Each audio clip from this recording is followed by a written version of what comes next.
น้องธิดาลาวมาฮอดเราถือว่าได้เขาไปกอดแม่แล้วก็น้องๆนุ่งๆแล้วก็ตามไปด้วยพ่อเฒ่าแล้วก็แม่เฒ่าที่เพิ่นเฝ้าคอยอยู่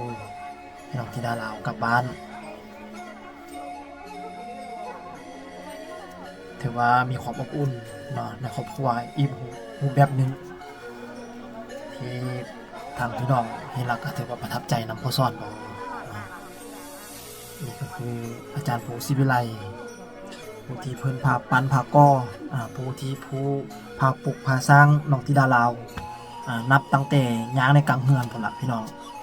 ที่เพิ่นอบรมสั่งสอนมาเนาะเพราะว่าพ่อผู้ได้พาน้องธิดาลาวข้ามไปอยู่ฝั่งไทยนะ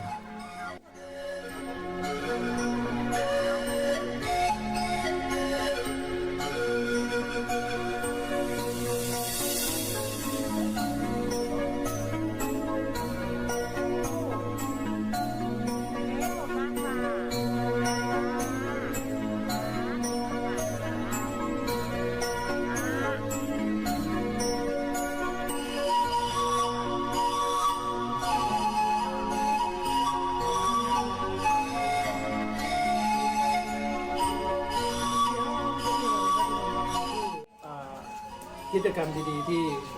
เข้าที่เฮ็ดให้พี่น้องได้เห็นมื้อนี้ว่าผู้เฒ่าพ่อแม่ทางฟังเล่า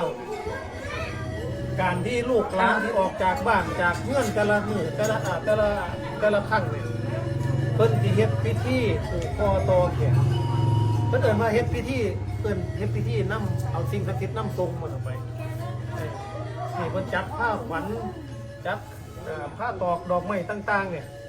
ทุกสิ่งทุกอย่างที่ประเทศขึ้นเนี่ยวันนี้เพื่อน้องธิดาลาวนั่นแหละครับแล้วก็พร้อมกับ3 สาวคือน้องปรารถนาแล้วก็น้องไอด้วยนะครับเพื่อที่ให้เป็นพิธีการทั้งพิธีทั้งฟังเล่าคนแบบสมบูรณ์แบบได้บัดนี้นะครับพ่อเพิ่นผูกแขนทรงแล้วบัดแจ้งค่อยที่ไปเป็นลูกเป็นหลานของเมืองไทยแบบเต็มร้อยมาต่อไปบัดนี้ครับในการผูกคอต่อแขนครั้งนี้หรือว่าการต้อนรับเนาะการกลับบ้านของลูกคนต่อไปนะครับแล้วก็ผูกแขนทรงเพิ่นนำให้เพิ่นไปได้ดี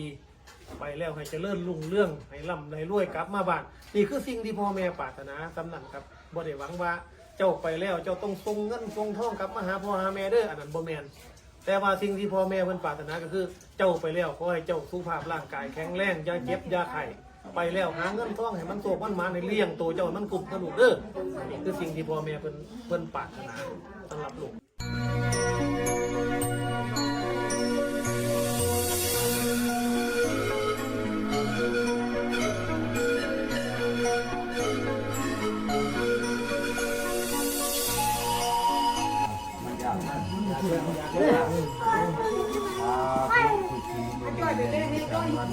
วันชอบมือประกอบวันงามนี่แล้วพวกพ่อแม่พี่ป้าหน้าอานี่แหละทิศหัวขาวเจ้าหัวงอกนี่แล้วมาทำลาบาสีให้ชุมเจ้าผู้ที่ออกมาจากหมอแขนฮักเมียนได้ก็มีแบบน้ำกันนี้ให้อยู่ดีมีแห้งความเจ็บบ่ได้ความไข่บ่มีหายโพสหายไข้หายขนาดโรคข้าผู้ที่ว่าดำดินมาฮอดรอดมามาถึงแล้วก็ให้อยู่ดีมีแห้งคือการให้มันคงสุขต้นทำไปหลังให้รวยมันดังมันดงมันดังทำให้เราทำให้เราให้รวยต่อไปใช้หน้าต่อไปคอยจะได้เหตุหอบเอาควันขึ้นเจ้าเขามาได้ยาได้เบ็ดครับเขามาอยู่ข้าวย่าได้เป็นข้าวว่ามาเยอะกว่านี้วันนี้ไม่หมายใครให้หนาวบ่ายใส่อันใด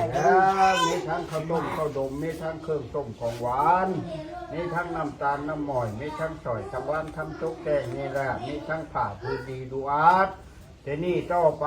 ให้ทุกมือเจ้ามันคงกระโดดแก้มความเจ็บบ่อยได้ความไข่บ่อยมีหายโพยหายไข้หายพยาธิโรคค้าปีไม่มาฮอดแรกก็ให้ทำมาค่าขึ้นให้ร่ำให้รวยเด้อชาธุ นี่ก็คือบรรยากาศที่กำลังต้อนรับ น้องธิดาลาวกลับบ้าน มีคนหักคนหมอ ในฮอบนี่เนาะพี่น้องก็ถือว่าน้องธิดาลาวกับตั้งแต่ไปอยู่นบอูมากับมาไล่ฮอบแล้วล่ะก็เที่ยวไปมาๆล่ะพี่น้องซึ่งว่าก็บ่ได้ไกลเนาะระยะทางก็บ่ได้ไกล มาเดี๋ยวหมออยู่ไง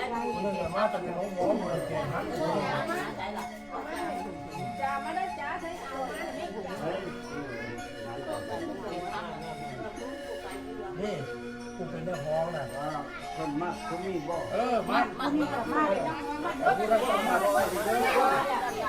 มา เข้ามาทุกคน ใส่เงินนั่นแหละ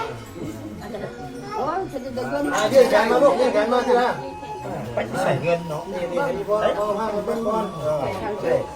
เอาเข้ามาเนี่ยคำหนึ่งได้ละ ไปได้แล้วยังจะเอา แล้วให้ดีมีแห้งความเจ็บป่วยได้ครอบไข่บ่มีได้ผู้ที่เป็นห้องต้องไปจะมีกะให้นี้ผู้หนึ่งให้เขาชมได้หลายให้ที่ผู้บริจาคทานจะมีต่อไปให้อยู่ดีมีแห้งความเจ็บป่วยได้ครอบไข่บ่นี้มันเป็นที่ดีเป็นเชื่อแก้ดีแก้หลายมันเงินมันยืนสาธุไอ้ปนนี้ไอ้ปนนี้ปนเขาต้องคนนี่แหละปนเขานี่แหละมาปลูก ซึ่งในการกลับบ้านของน้องธิดาลาวในครั้งเนาะก็จะมีทางสามสาวศิวิไลเดินทางไปพร้อมกัน เพราะว่าตอนแรกนี้จะได้ขึ้นเวทีงานบุญกฐินที่วัดบัวคำเมืองอุทุมพรแขวงสะวรรณเขตซึ่งเป็นบ้านเกิดของน้องธิดาลาวเองนะครับท่านผู้ชมนี่ก็คือพาขวัญที่ทางบ้านน้องธิดาลาวเนาะก็คือทางพ่อเฒ่าแม่เฒ่าและกับพ่อแม่พี่น้องที่กะเกียมเฮ็ดพาขวัญอันนี้ขึ้นมาเพื่อจะผูกคอต่อแขนให้น้องธิดาลาวและก็ทางสามสาวบ้านศรีวิไลพี่น้องก็ถือว่าบรรยากาศเต็มไปด้วยความอบอุ่นท่ามกลางหอยหยิบและก็ถือว่าเป็นภาพที่ประทับใจที่สุดเนาะและก็เป็นภาพที่ประทับใจที่สุดเลยที่ได้เห็นบรรยากาศแบบนี้แล้วก็จะมีทั้งน้องปัฒนาเนาะแล้วก็น้องไอแล้วก็น้องธิดาลาวซึ่งพนวดก็มูเนาะ พนวดก็มูแต่เป็นนางเอกประจำบ้านศรีวิไลนี่แหละเนาะซึ่งน้องปัฒนาเองก็หากปล่อยเพลงออกไปเมื่อนี้นี่ล่ะพี่น้องในวันที่3ผ่านมาสดๆผ่านเลยเพลงชื่อเพลงที่ว่าลืมบ่ได้พี่น้องเขาไปรับชมรับฟังได้เนาะทางซ่องโพโลมิวสิกเด้อพี่น้อง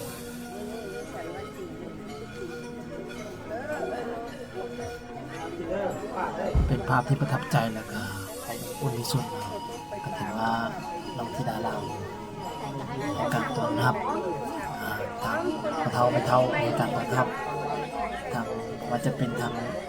อาจารย์ภูศิวิไลแม่พึ่งแล้วก็ทางสามสาวศิวิไล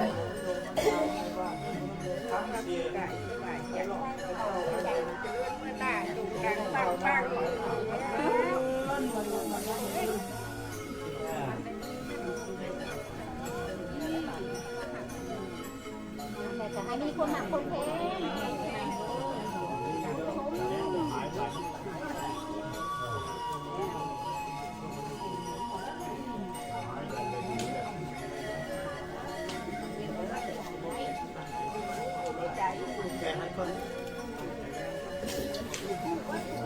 จะเป็นจังได๋ท่านผู้ชม